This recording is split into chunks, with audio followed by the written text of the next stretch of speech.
All right, I got our coil mounted on there. If you remember from one of the first videos in this series, that coil was just kind of dangling out here by one bolt. It looked really hokey. It's a pretty tight squeeze to get it on there between the alternator and that clamp on the distributor there, but there is clearance, so it's not touching anything. There is another bolt back there. Originally it looked like there was just one hole here. I took a putty knife and scraped the crap off, and you could tell that there was a little divot. I said, well, heck, that's got to be another bolt hole. So scraped with a pick, and then I had to run a tap down to clean the threads back out, blew it all out with an air nozzle. But so I've got it mounted on there really secure. I mean, when I wiggle the coil, the whole tractor's moving now. So I'm real comfortable with how that's sitting. As close as it is to those things, as tight as that is, it ain't going nowhere. So I guess the next thing is probably going to be, maybe we'll get our switches and voltmeter mounted in the dash there. On second thought, I don't think I'm going to mount the switches and stuff in the dash first. That way they're out loose where I can wire everything up, and then I'll stuff them in and mount them after I get them wired up. I think the next thing we ought to do is this starter switch. And again, yours may not need this switch. If you got a good starter on yours, and you probably won't need this. But essentially there's 2 bolts in the casing here, and then this contact point. I'm going to clean this up a little bit better. I took a wire brush or sandpaper to that a few weeks ago, but I'm going to clean that up a little bit better, and then that switch just bolts right down with these 2 holes here. That'll be next. So just since we're going to be mounting this switch up, some of you guys might not realize how this works exactly, but the mechanism that operates this switch, there's a rod up here in the dash, and you pull on a rod. It's 1/4 inch or 5/16, I can't remember. You pull on this rod. That rod goes down and attaches to the top of this. There's a little toggle lever on there that when you pull on the rod, it forces down on this button. This button then makes contact with that contact point in there, this far point in the back, which is your hot wire from your battery. Your battery's wired on here. So when you push that button down, it works at that copper plate there. That plunger comes down and it makes contact with that point, and this end of that plate then will make contact with the contact on the starter. So this essentially, this was before there were, I don't know if it was before there were solenoids. It was before solenoids were common on here. That's how that works, and it's a real simple little mechanism. They do wear out. I've had on other switches I've seen where the threads get busted off back here because this is real soft. So that'll happen. Also, they get misaligned, or this plunger doesn't work right. So if you've got an old Farmall where you really have to manipulate the rod, you got to jerk on it. Sometimes it kind of catches, sometimes it don't. Check this plunger here, and if that's got a catch in it, it's not making good contact there for you. So check that out. This again, heck, you'll have to check my other videos what I paid for it. You can pick them up at Tractor Supply for like 15 bucks, I think, or I think I got this online for like 8 bucks. So they're a real common little switch, and they're very easy to change out. Well, I got my shiny new switch mounted on the starter there. A couple of flathead screws that hold it in. One on the front there, and then one back behind. It's kind of hard to get to that one, with fat fingers and everything, but not terrible. So I got the switch mounted. I noticed that the wire was still dangling off the distributor here, the one that goes from the distributor to the coil. So I went ahead and removed that wire. It looks like it's got a little corrosion on the terminal end, so we're going to make a new wire up for that too. But while I was cleaning this up, I cleaned up that mating surface there, that nut. It's actually a little better than it appears in the video. I noticed that there's a paint chip missing on my distributor housing. I got my tester out, and I tested the continuity between this stud and the housing, and I do not have continuity. That's what you want. There's an insulating material around that stud as it comes through the distributor housing that can break down. If you go monkeying around in your distributor, you might kind of disturb it, or this thing's been sitting out in the weather, so that's why I wanted to be sure. So we do not have continuity between the stud and the housing. That's a good thing. We should be in good shape. I think the next thing we need to do is take a look at that wiring diagram I've been working on. It's kind of a work in process, and we'll start putting wire on this thing. Okay guys, so here's my wiring diagram. Now, don't hold me to this. I'm still working on this tractor. I'm still, you know, working out the bugs, I think, on this wiring.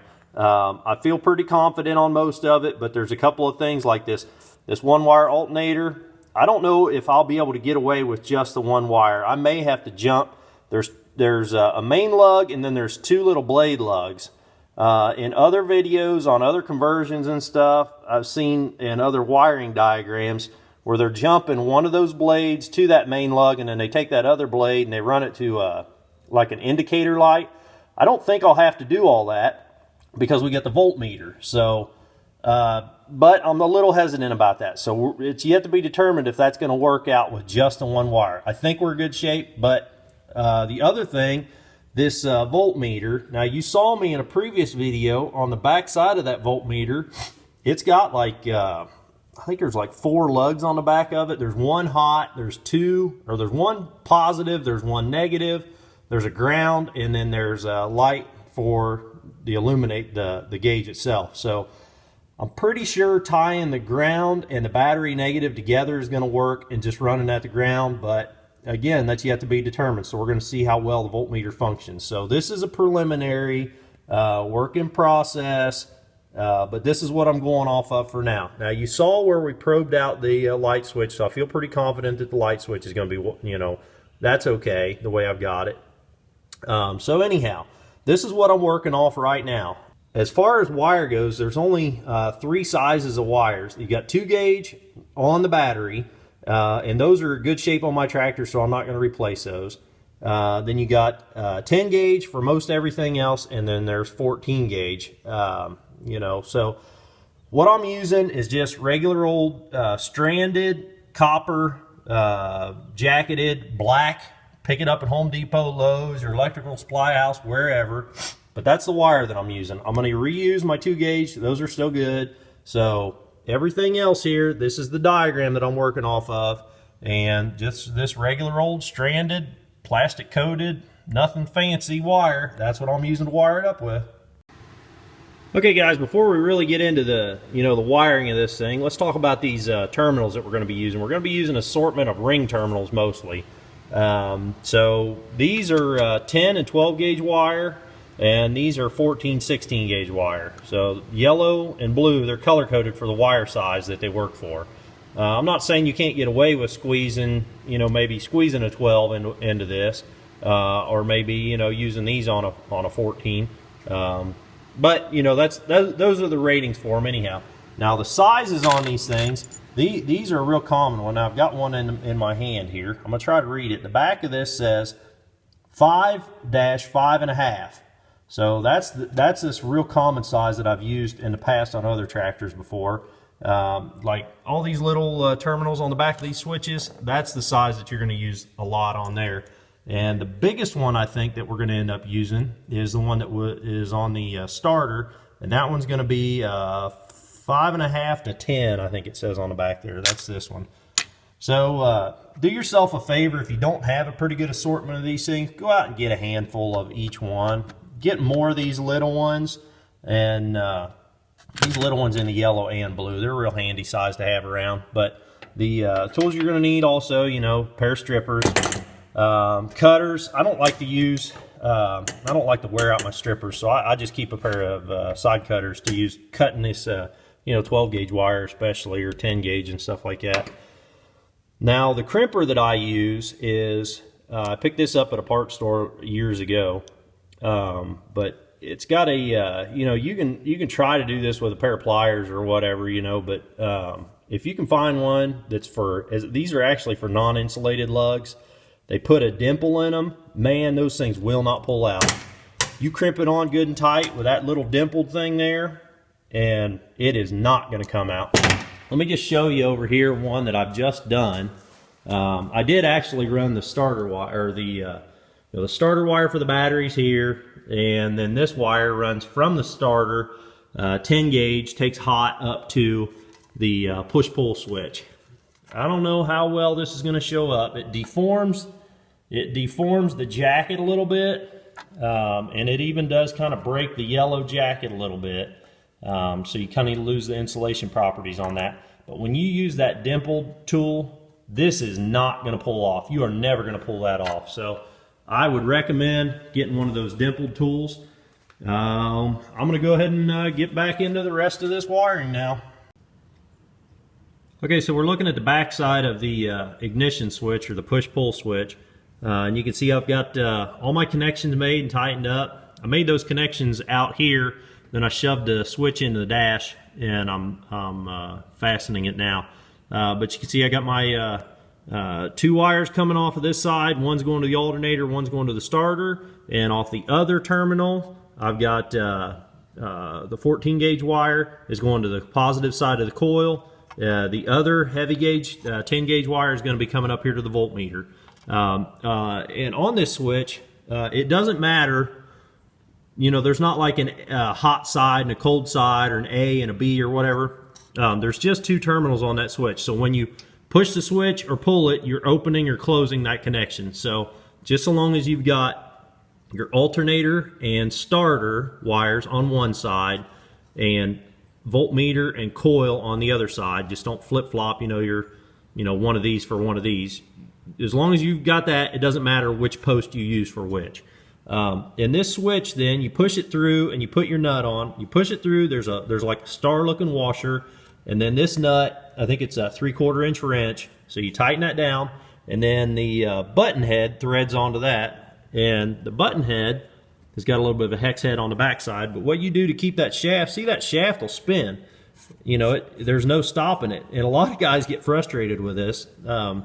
Stick you a heavy gauge piece of wire in the hole of that shaft, and then you just thread that button head right on. So that wire allows you to get something on that shaft to keep it from spinning.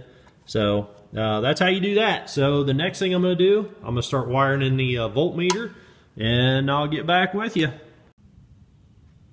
So it's starting to turn into a jumble back here, but I've got my voltmeter all wired in. I've got it fastened, and how this fastens is there's kind of like a clamp that goes all the way around it, and then you see those 2 chrome or whatever the hell they are, I don't know, just the metal colored thumb screws. That's what holds it into the back of the dash. And like I was saying, this thing, it fits right in where the ammeter was. It's just it's a standard like 2-inch hole. So again, this is kind of a generic. It was listed for Massey Ferguson, but it fits right in the hole. No modifications at all. But like I say, it's starting to get jumbled. So I got my diagram over here, and I'm just referencing that, and make sure I'm getting everything where it's supposed to be wired up to. So I'm doing it one component at a time. I started with the ignition switch, then I did the voltmeter, and now I'm working on the light switch. All right, so I think I've got all my connections made in the dash here that need to be made. And that is really looking like a bird's nest now. But again, following the diagram, so I should be in good shape. Put my switch through the hole here, and there's a star washer, then there's a big nut, takes a 15/16 wrench. Then the back of the handle here is, engages that. It's like an octagon design. So there is a pointer on this thing. I'm not real concerned with it. There should be a decal that go across here and show you what position you're in. I don't think this thing's ever going to get decals. So you set that on there, make sure it's engaged like it should be, and then it takes a flathead little screw that holds the handle on there. So I'll do that off camera here, but I think I got all my connections made there, and I connected the negative side of the coil to the distributor. I got my headlight wire just dangling there for now. I need to tidy that up a bit, and same with the rear wire. It's just thrown back there. So tidy that up a little bit. I'm going to put these spark plugs in and put the wires on them, and that should be just about all the wiring we're going to do on this thing. Now the hood's over there. It's got the lights mounted on it. The bulbs, I don't know if it's even got bulbs in it. I haven't opened up those lights yet. If there are bulbs in it, those would be 6 volt. Those will have to be changed to 12 volt. A 6 volt bulb will not handle 12 volts. So that might be the only thing that I've got to do yet, but I'm going to get on this other stuff.